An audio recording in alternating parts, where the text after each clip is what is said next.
The feed came in grainy at first, a flicker of satellite imagery showing the cracked skeleton of an abandoned industrial complex in northern Syria. Heat distortion from the late afternoon air hung over the ground like a curtain. Dust swirled through gaps in the rusted walls and collapsed roofs. Small pockets of movement marked the advance of hostile forces, their approach vectors converging from 3 directions on a single deteriorating structure. Inside that structure were 6 heat signatures, Navy SEALs by their configuration and loadouts holding a shrinking perimeter.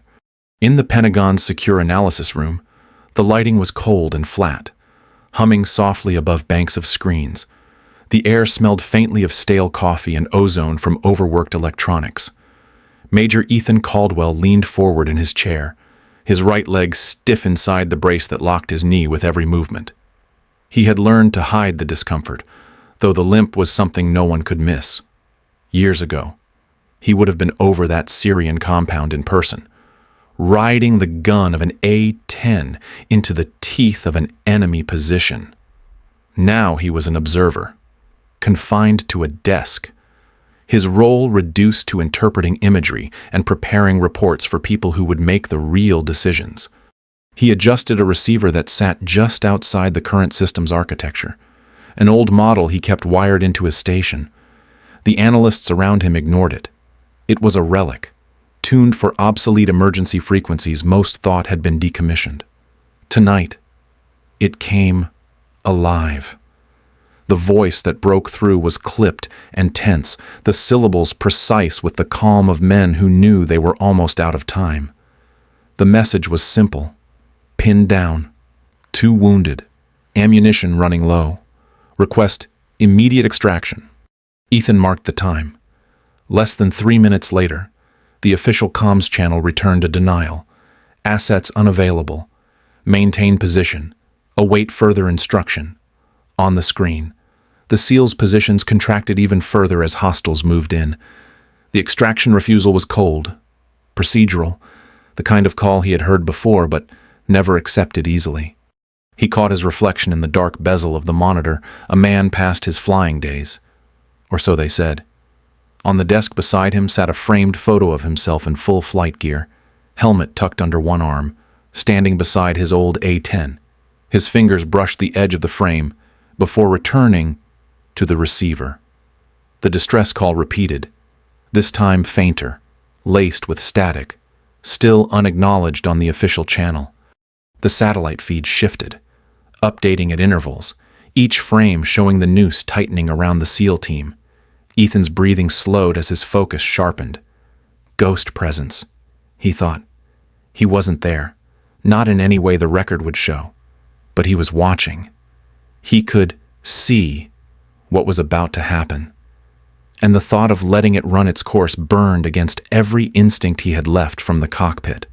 Rules and protocols were designed for the broad view, not the moment when men would live or die in the space of a decision. The choice was his now, authority or not. He still carried the skill and the responsibility to act. Ethan's fingers moved with deliberate precision across the keyboard, bypassing the standard Pentagon access portal and pulling up the buried login path for the Guardian control node. The interface had been scrubbed from his clearance months ago, but he still carried the override credentials burned into muscle memory from testing days. They were his personal key, a holdover from when Guardian was still a prototype. One more line of code, and the system opened like it had been waiting for him all along. The neural interface chamber came online with a low hum, the array of sensors flickering as calibration began. Ethan fitted the headset into place, each contact point settling against his scalp with a cool, almost clinical pressure. He closed his eyes, letting the synchronization pulse wash through him. The world of the analysis room dissolved into the sensory field of the A-10. A shift in gravity pressed against his mind's skin, the deep vibration of twin turbofans settling into his bones. In his ears came the steady, reassuring growl of engines spooling to full power. Every motion the aircraft made translated directly into his nervous system. A tilt of his head became a bank to port. A tightening in his shoulders set the nose on a downward line. The targeting reticle bloomed into focus, its presence as natural as sight itself. Below. The thermal silhouettes of the SEAL team were crowded into a corner of the structure, enemy shapes moving in from all sides, closing the distance with each passing second. He dropped altitude in a controlled dive, skimming so low the thermal imaging picked up the wash of displaced dust chasing his wings. The A-10 moved like it was wired into his pulse, every adjustment instant and precise. He threaded through gaps in the terrain that would have rattled a cockpit pilot's teeth. Yet here it was, a clean glide through narrow air. His breath fell into rhythm with the aircraft's pitch and roll. The nose lifted fractionally, targeting reticle settling over the lead group of hostiles. A half-trigger pull, and the gun roared with its unmistakable thrum, each round placed with surgical accuracy. Enemy positions broke apart, movements scattering under the shock. He banked sharply, rolling into another pass, the maneuver pulling G-forces his body could never have endured physically. In here, there was no limp, no brace. In here, he was whole again. He carved an escape corridor through the enemy line, watching as the SEAL silhouettes began to shift toward it, still firing to cover their retreat.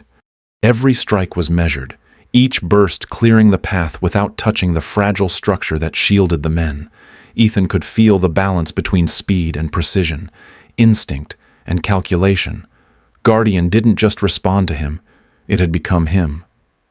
And in that perfect alignment, the mission he had no authority to fly was already halfway won. The conference room felt like a vault, its heavy oak doors closing with the weight of finality.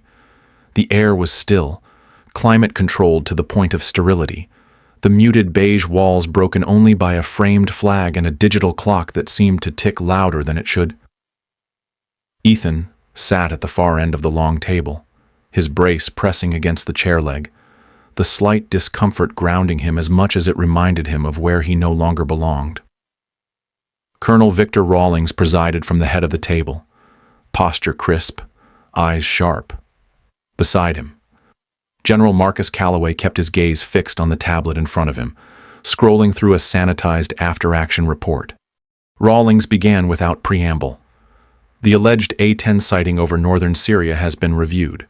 Thermal imaging artifacts are not uncommon in high-dust environments. The official conclusion is that no aircraft was present. Calloway added without looking up that all reports should reflect this finding, ensuring consistency with the broader operational record. Ethan kept his expression neutral, his mind replaying the precision of every pass he had flown the night before. From his seat further down, Lieutenant Alex Grant shifted uncomfortably. The young tech's eyes flickered toward Ethan, a silent acknowledgement that they both knew the truth didn't match the narrative. They spoke later in the hallway, voices low. The conversation, disguised as routine system, maintenance chatter. Alex mentioned a discrepancy in the Guardian program's system logs. An entire flight session had been erased, replaced with a timestamp loop. Surveillance feeds from the hangar showed continuous footage until the critical window, where hours were missing entirely. Ethan asked for the files, knowing the request put Alex in dangerous territory. The lieutenant hesitated, glancing toward the security camera at the end of the hall before slipping him a small encrypted drive. "It's not everything," Alex murmured, "but it's enough to prove something was there." Ethan pocketed it without breaking stride, the exchange as seamless as if they had been talking about a scheduled calibration run. Later that evening, Ethan examined the drive in his secure terminal.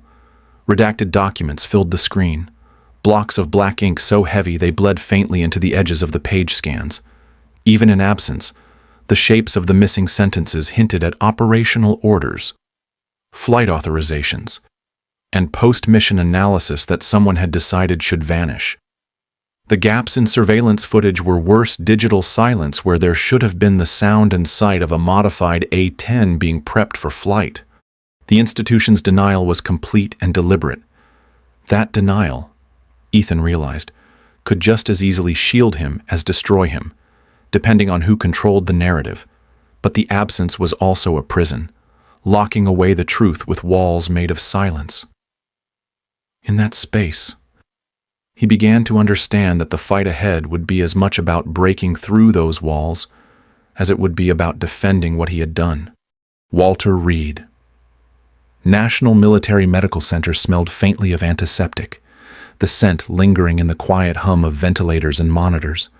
Soft daylight filtered through the blinds, cutting narrow bands across the polished linoleum floor. Ethan moved down the ward's main corridor with measured steps, his limp more pronounced after a long morning at the Pentagon. The badge clipped to his belt identified him as part of an intelligence review team. It was a convenient cover, one that opened doors without too many questions.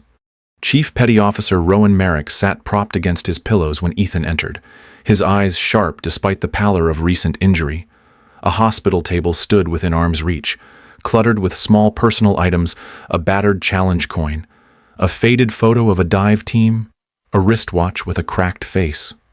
They were talismans, tokens of survival that seemed to anchor him here. Ethan began with neutral questions about terrain, weather, and sequence of engagement. Merrick's answers were crisp, but his gaze lingered longer on Ethan than necessary. It was in the pauses a narrowing of his eyes, a shift in tone that recognition flickered. "You Air Force?" he asked finally. The words casual, but weighted. "Once," Ethan replied, deflecting with a faint smile. "Now I'm mostly behind a desk." As they spoke, Ethan eased the conversation toward the moment the incoming fire had shifted. Merrick leaned forward slightly, his voice dropping. "The way that bird flew," he said, "like it could see through walls. It knew where the threats were before we did." His eyes searched Ethan's face for a reaction. Ethan offered none, only noting the detail and moving on. In the next room, Lieutenant Alex Grant was already combing through medical logs under the guise of verifying casualty reporting. The records were clinical and precise shrapnel trajectories, entry wounds, blood loss timings, but cross-referenced with intercepted enemy chatter. A pattern emerged. Translated phrases repeated in the transcripts hold them in the kill pocket. Wait for command's mark. The language was unmistakable. The SEAL team hadn't been unlucky. They had been positioned deliberately, their survival, not the objective. Ethan tucked the printed transcripts into a classified folder, the pages thin but heavy with implication. On his way out of the ward, the weight of that folder felt like both a shield and a target pressed against his ribs. He didn't make it far before Colonel Victor Rawlings appeared at the far end of the corridor, his uniform immaculate, his presence cutting through the muted hospital air. Rawlings closed the distance quickly, voice low and even. "You're far outside your lane. Major, this ends now." His eyes held no bluster, only calculation. "Walk away while you still can." Ethan held his ground, though his leg tensed inside the brace, the muscles tightening under the strain. "Just doing my job," he said evenly, and stepped past. Rawlings didn't move to stop him, but the message had landed. As Ethan exited into the afternoon light, the wind off the Potomac carried a damp chill. The truth he carried was fragile, existing now in the space between those who had lived it and the few who had made it possible. It would not survive in official channels. That kind of truth never did. But as long as Merrick remembered the feel of that impossible escape, and Ethan remembered the sky through another set of eyes, it still lived. And that, for now, was enough to keep moving forward. The secure hangar at the edge of Edwards Air Force Base was a place of constant low-level motion. Mechanics leaned into open engine bays. Techs moved with headsets pressed close, and the smell of hydraulic fluid mixed with warm metal. The sound of tools and murmured conversation cut off abruptly when the side doors swung open. Secretary Dana Reeves stepped inside, flanked by 2 security officers. Her arrival sent a visible ripple through the space, personnel freezing mid-task as though caught in a frame. Laura Frost emerged from behind a workstation, her lab coat's clean lines at odds with the dust in the air. Her expression was composed but watchful. Reeves walked directly to the center of the hangar, her voice clipped and carrying. "I want full access to Guardian records, all test and operational data," she said, glancing at General Marcus Calloway, who had just entered from the opposite side. Calloway hesitated, his mouth tightening, but Reeves's gaze did not waver. That was not a request. Ethan stood a few feet back, watching the exchange. Frost's eyes met his briefly before she gestured toward the secure control room. Inside, the lights dimmed over banks of monitors. Frost keyed in a command, and video filled the central screen in A-10 Thunderbolt II, streaking low over dusty terrain in northern Syria, its cannon firing in precise, surgical bursts. Reeves folded her arms. I was told this was an unmanned systems anomaly. It wasn't, Ethan said, his voice even. Reeves turned toward him slowly. Then who was flying it? Ethan removed his cap, exposing the faint, healed scars along his scalp. The room held its breath. Frost brought up the neural interface calibration readouts. The lines of data scrolled fast. But one figure stood out: Ethan's integration score, far beyond any recorded baseline. The system was designed for pilots who could no longer fly physically.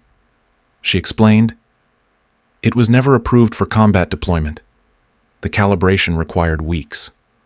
What he did should have been impossible without preparation. Reeves studied the readouts, then looked back at Ethan. Explain it to me. He kept his tone measured. I intercepted the SEAL's emergency frequency. Command denied their extraction. I had access to Guardian from testing, so I made the call. I synced with the aircraft and flew the mission. Calloway stepped forward, the disapproval in his stance clear. You hijacked a classified weapons platform, compromised a restricted system, and violated direct orders.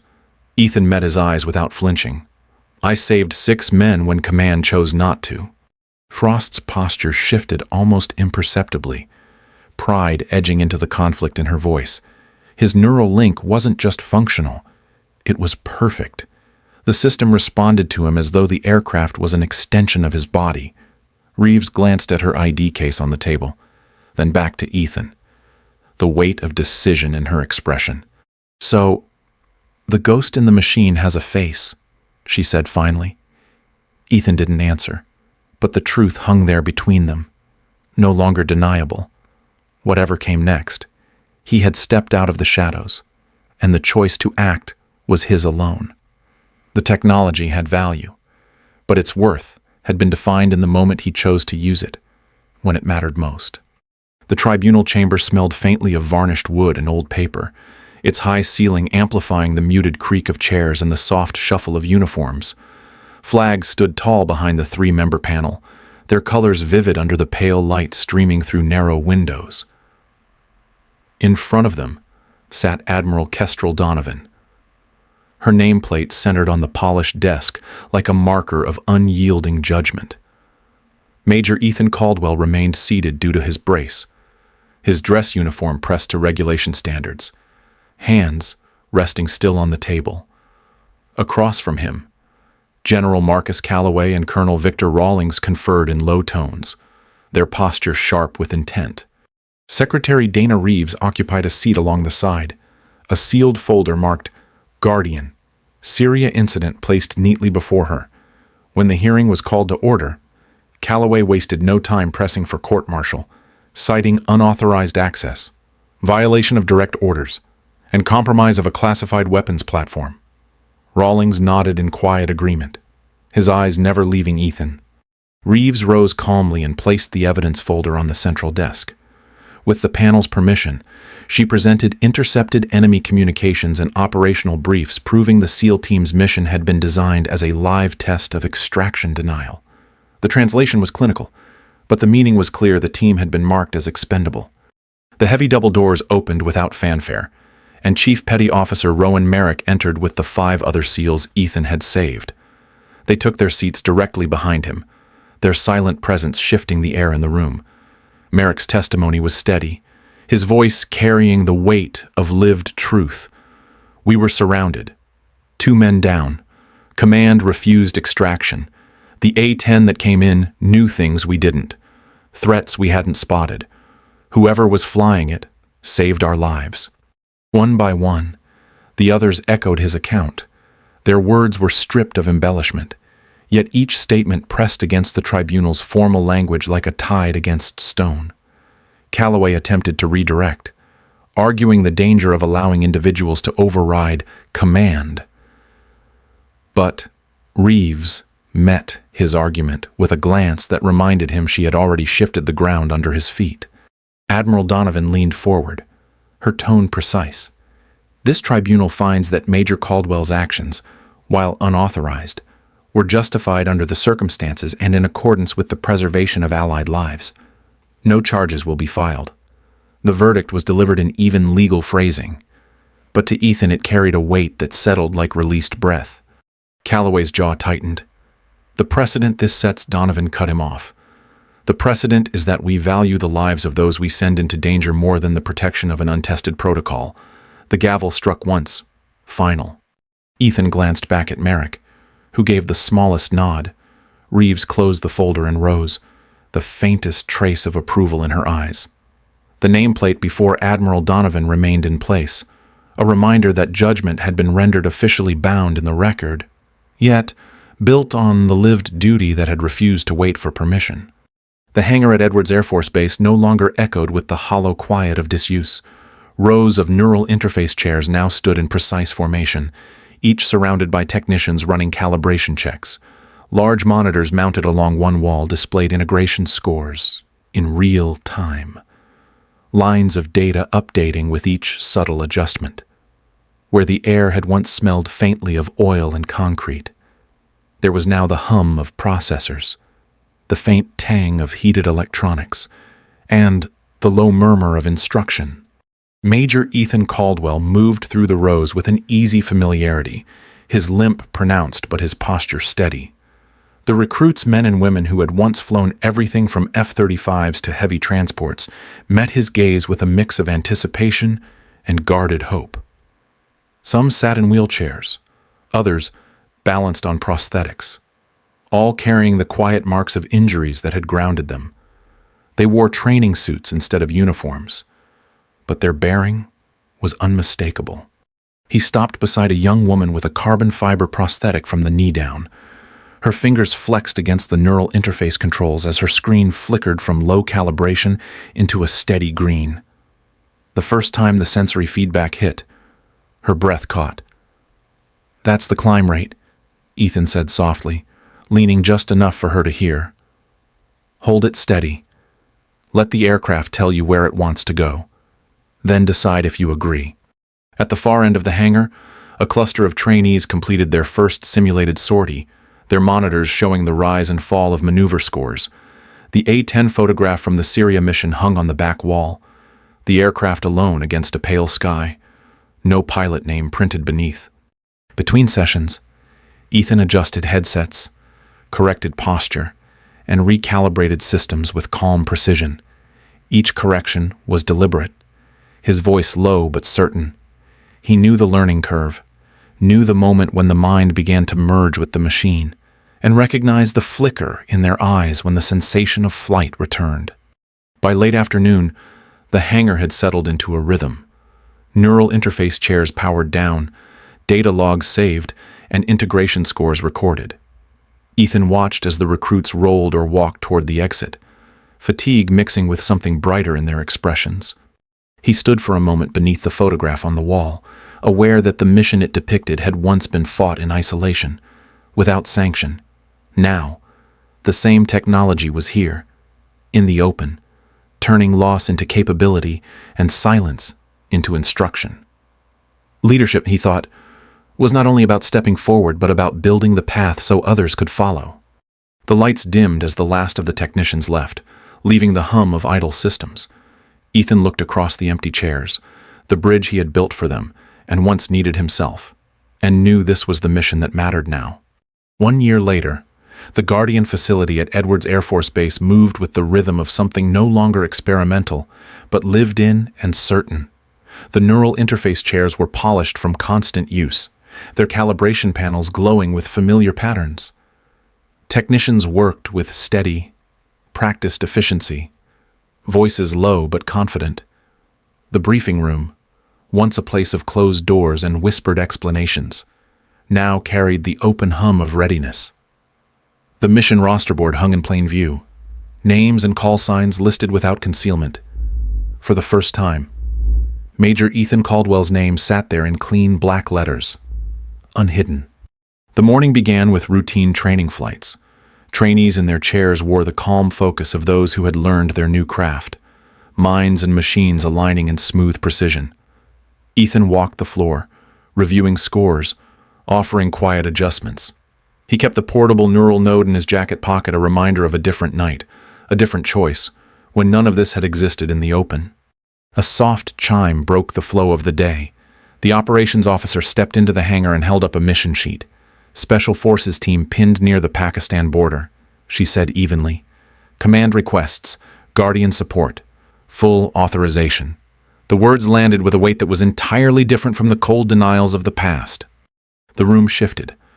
Technicians powered up a live neural bay while others began loading mission data into the A-10 systems. No one questioned the order. No one doubted the outcome. Ethan made his way toward the bay, feeling the smooth edge of the neural node in his palm before setting it on the console. As the headset lowered onto his scalp, the touch of sensors felt like slipping into an old uniform. Technicians ran through checks with the ease of repetition, integration, baseline green, one confirmed, telemetry stable. There was no trace of the skepticism that had once hung in the air. Now there was only readiness. The connection took hold, and the world shifted. The A-10 came alive in his mind weight, balance, vibration, the faint resistance of crosswinds tugging at the wings. On the ground, soldiers' heat signatures registered against the cool terrain, surrounded, but holding. The launch was smooth, each motion mirrored in his own breath and heartbeat. The aircraft climbed into clean air, engines steady, the sun catching on the canopy. From altitude, he traced the route in, noting hostile positions, calculating the corridor that would give the ground team room to move. Weapons armed, targeting reticle settled. The run began decisive and controlled. Below, enemy fire scattered, soldiers breaking from cover toward the extraction zone. Somewhere in the feed, a soldier glanced up and caught sight of the A-10 banking overhead. Even at this distance, Ethan could sense the shift in them, the quiet surge that came from knowing help had arrived. Minutes later, the extraction was complete. The A-10 turned for home, the mission accomplished without hesitation or compromise. In the debrief room, there were no evasions, no redacted reports. The roster board would record it as Major Ethan Caldwell. Guardian lead, mission complete. As the facility settled back into its steady rhythm, Ethan picked up the neural node from the console. He turned it over in his hand, the same piece of equipment that had once made him a ghost in the machine. Now, it was simply another tool, ready for the next time. Recognition had its place, but the real satisfaction came from knowing that when it counted, he would be their orders or not.